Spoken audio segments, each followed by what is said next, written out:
Hi, my name is Jimmy Williams with NFL Draft Diamonds. And here with me today, I have one of these diamonds in the rough for you guys. His name is MJ Wright. He's a wide receiver out of Fordham University. Nice to have you on, buddy. Thanks for having me.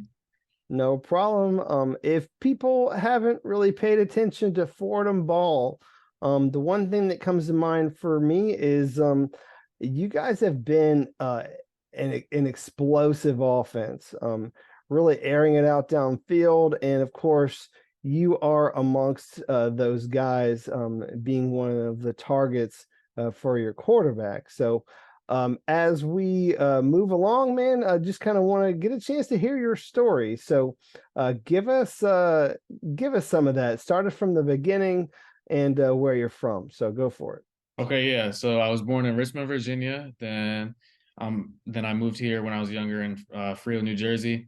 I played AYF Pop Warner my whole life. My dad was my coach, and then I would actually love basketball. So that was basketball was kind of my first passion. If you kind of look at that, and then in high school, I went to Red Bank Catholic High School, played basketball and football, and then kind of transitioned my way to the football path. I want to say like sophomore year of high school, kind of took it more seriously.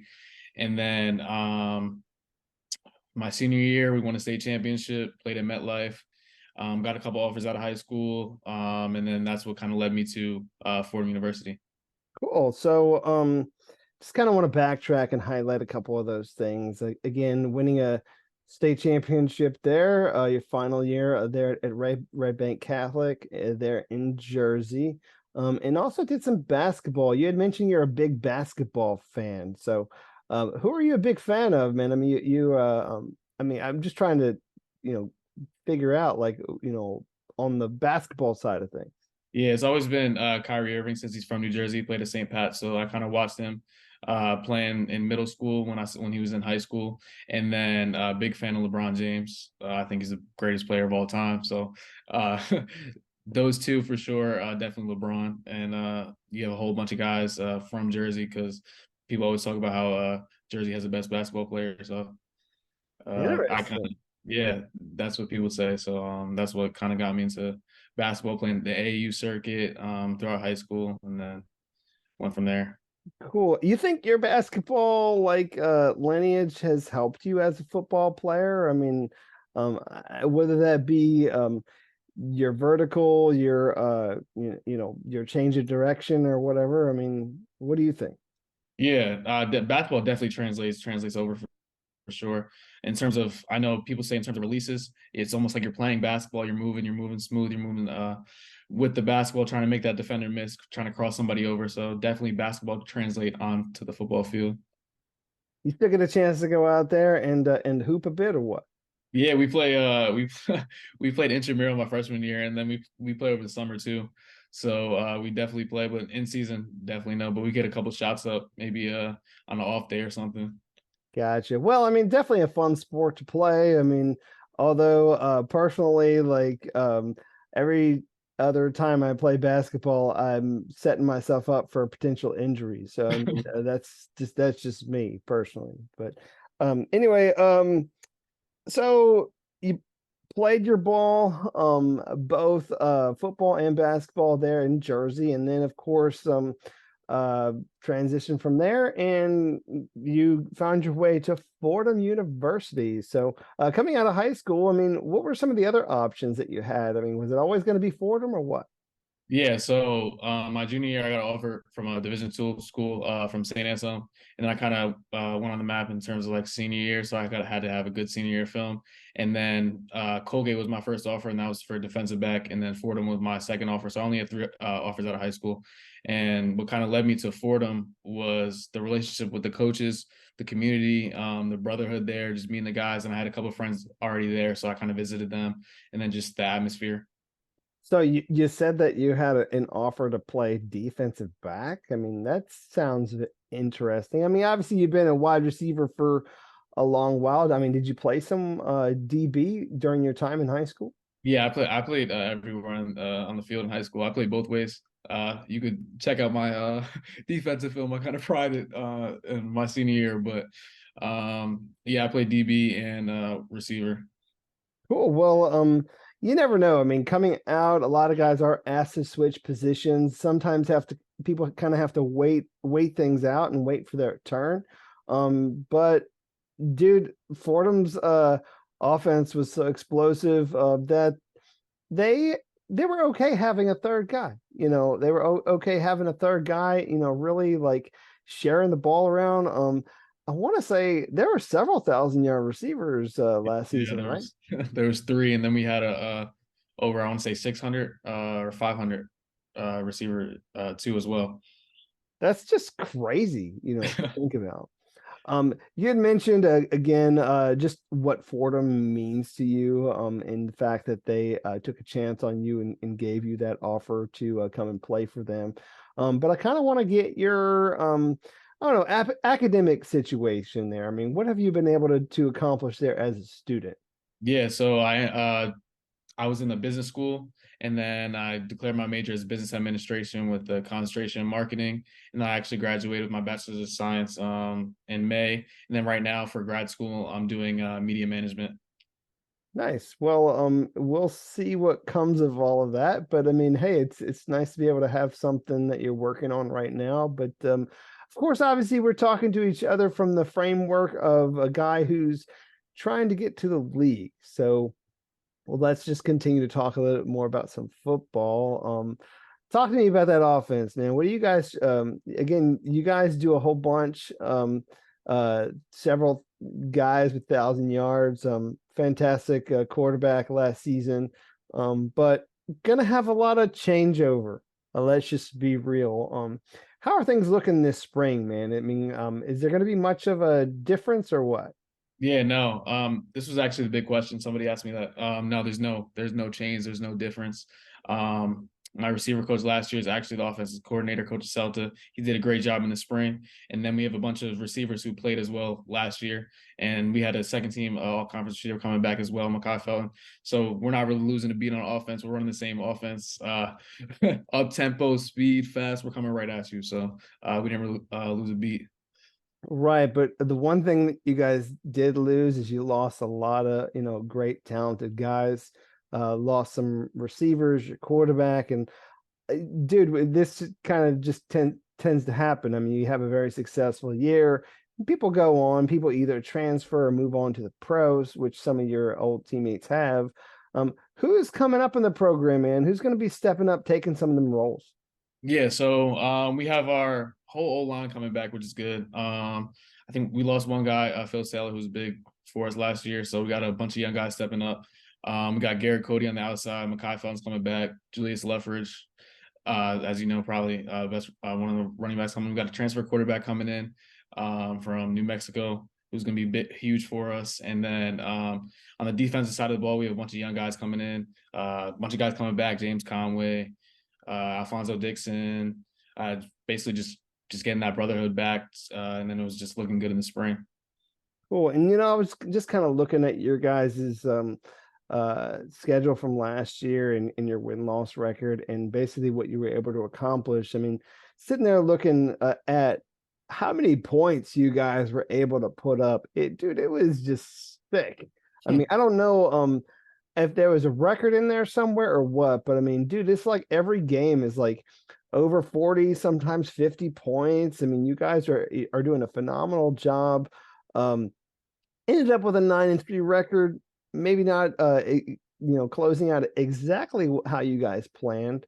But how how are things going to look this season, man? What's it going to take for you guys to continue that sort of momentum and maybe even make a push in the playoffs? Yeah, that's basically just definitely forgetting about last season because what we have is now we got to work with who we have now, the people that we have now. It all started in the spring, as we were talking about, and then it all started in the summer. And I feel like we had a great summer session, and then there's one going on as well right now. So we were just kind of just doing stuff on the side, watching extra film, putting more work in on the field. That's what's kind of going to lead into fall camp on July 25th. So, what are you trying to do right now? What's happening right now with you personally? When you think about like you trying to better yourself and put yourself into a situation where, you yourself are going to have a better season? I mean, how are you trying to get better? Yeah.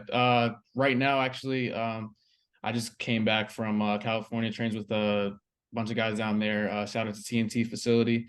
Got us right. A couple of my teammates went, and then just working with some receiver coaches over here. Some shout out to Coach High, Coach Training, SPS around here. But yeah, just getting my speed up, working my technique, watching film, watching extra film, doing some Zoom meetings with my coaches. I'm just kind of just doing the little things to better my game mentally and physically. And I feel like a lot more is going to be on your plate in particular this season as a guy who is coming back from that from that year, gonna have more targets, and which is kind of crazy if you think about it because you had over 1,100 yards last year. So I mean, we'll see how much more you truly get, but I mean, I feel like you're the main guy now for what that is. And you're a leader there, you're one of the team captains. I know that that might sound like a lot of pressure, but I want to get your take, man. I mean, do you feel that pressure now or what? Nah, I just go into every practice, every lift, every game, which is the same mindset of just being better than what I was yesterday. I kind of just block that all out and just focus on my game, focus on bettering myself, and just focusing on bringing my teammates along. Because as at the end of the day, we're a team, and we're just trying to be 1-0 every single day, every single game. Cool. And we talked about your successful season last year. And I know that you got another year, coming, but as it stands to date, before we even look at next season, what are your own, I guess, best personal highlights when you think about some of those games, moments, or even a play? Can you kind of share one of those with me? Yeah, I guess some of my personal favorite moments was kind of when we were on the sideline every game. We kind of said like how many points are we going to put up like each game? Just talking about who's going to score this drive, who's trying to score, who's just basically just going back the camaraderie with my teammates. But that was like some of my best moments, especially on the sideline. A game, I would say. Mm,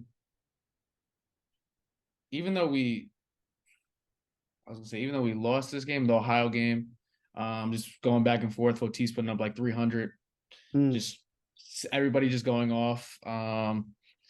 Just there was so many memorable moments that I can share, but definitely this just the camaraderie on the sideline with my teammates. Well, yeah, I mean, those things are great. And again, you talked about just kind of having a healthy level of competition with your own teammates. I mean, who's going to be the go-to guy here? Who's gonna score? I kind of I like hearing that because I mean, obviously, you guys really want not necessarily to be the man, but to be the man scoring. So, it's kind of sounds fun hearing that. But MJ, let's take a moment and I don't know. I want to get a chance to meet this guy outside of football just a little bit. So, uh, give us something, man. Give us something interesting, whether it be hobbies, passions, anything personal you got going on in your life. Share a little something if you don't mind. Okay, yeah. Off the field, I love traveling. I'm blessed to say my mom's a flight attendant, so I've been to I want to say 10 plus countries. We just came back from Dubai in January. Wow. And then off the field, I love taking pictures, putting on like pretty cool outfits, taking pictures with my friends, going to the city, just exploring. Really, that's what I would say is my hobbies. Cool. So, of the places you haven't been so far, what's the one place that's on your bucket list? I've been saying this since I was a little kid. I want to go to Bora Bora. It just looks so cool out there. So that's definitely on my bucket list. Cool. I was looking, I have these questions. It's kind of a short question answer bit. And so if you don't mind just kind of entertaining me a little bit, I'll throw some of them your way, all right? Favorite breakfast cereal? That's funny. I don't even eat cereal, but I would say All right, Honey well, Nut what do you have for breakfast? Honey That's Nut fine. Cheerios. I usually eat the same thing for breakfast: two scrambled eggs, bacon, some potatoes, and some toast, and then a shake. But I don't really eat cereal. It's kind All of right. funny. Well, hey, I'm just kind of winging it. Um, Favorite treat or candy? Uh, the sour strips. Those are my favorite. I'm not a big candy guy, but definitely those sour strips. They kind of wake you up a little bit. I Yeah, get and my friend actually has a NIL deal with them, so kind of get them for the free. Hey, whatever works. I mean, however you can get them things. That Yeah. sounds good. Uh, if there was a TV show that you recommended that I binge watch, what would that be? Money Heist, and I'm actually watching Suits right now. So those two. Gotcha. Cool. Favorite movie? Favorite movie, Ride Along. Right along. All right. Let's see here. If you I don't know, favorite superhero? Superman or Flash. Superman and Flash, DC comic guy, right? Is that where you stand or what? No, I just I just know since I was a little kid, I always just saw Flash, Superman. Those were always those guys you just see. Okay, well, hey, it's fine. Yeah. Again, a kid from Jersey. And so tell me a little bit about that hometown. I mean, if I were to come visit you in Jersey, like, is there a place that maybe you'd take me that we would hang out? So maybe something that we would do? Yeah. Monmouth Beach, Long Branch, the boardwalk. That's where everybody goes when they come to Jersey. There's different parts of Jersey that I live in Central Jersey, even though people say it doesn't exist, which is basically the middle. And then you have those little arguments. You got North, you got South Jersey. But I take you to Central Jersey, definitely the beach, and then the boardwalk in Point Pleasant. Cool. Well, hey, it's nice to be able to learn a little bit about your hometown and learn a little bit about Jersey because I mean, I don't frequent Jersey. So appreciate you kind of enlighten me a little bit on that one. Um, MJ, we are transitioning a little bit towards the end of things, but before we close up, give us I don't know, I want to give you an opportunity for some shout outs. I mean, anybody that we haven't talked about yet, whether it be some people in your life that you just kind of want to thank before we start wrapping up. Yeah, I want to thank my mom, thank my dad, who kind of shaped me to who did shape me to the person that I am today. I'm thankful for them every single day. My aunts, my uncles, my cousins, and then my coaches, Coach Conlon, Coach Celta, just everybody around me. I couldn't be here without them, and I'm just so blessed for them to be able to experience this and have them in my life. Great. Got to give those guys some love. So as we wrap things up, I mean, again, we're talking to each other from the framework of a guy who's trying to make it to the league, trying to get his face, out there, get his story out there, so that hopefully an NFL scout will give you that opportunity. So I want you to go ahead, look into that camera, talk to those people directly and tell them why they need to take a chance on you and bring you into their team. So go ahead and hit them with your pitch. Okay, yeah. So I'm a leader. I'm an all-around football player. I'll play anywhere on the field. I'll put my body on the line, and I'm a great locker room guy. Just there for the team, and I'll do anything just to win football games. Great. Well, MJ, appreciate you sharing with me, sharing your story, and wish you all the best this upcoming year. All right. Thank you. No problem. Once again, MJ Wright, wide receiver, Fordham. Check this guy out.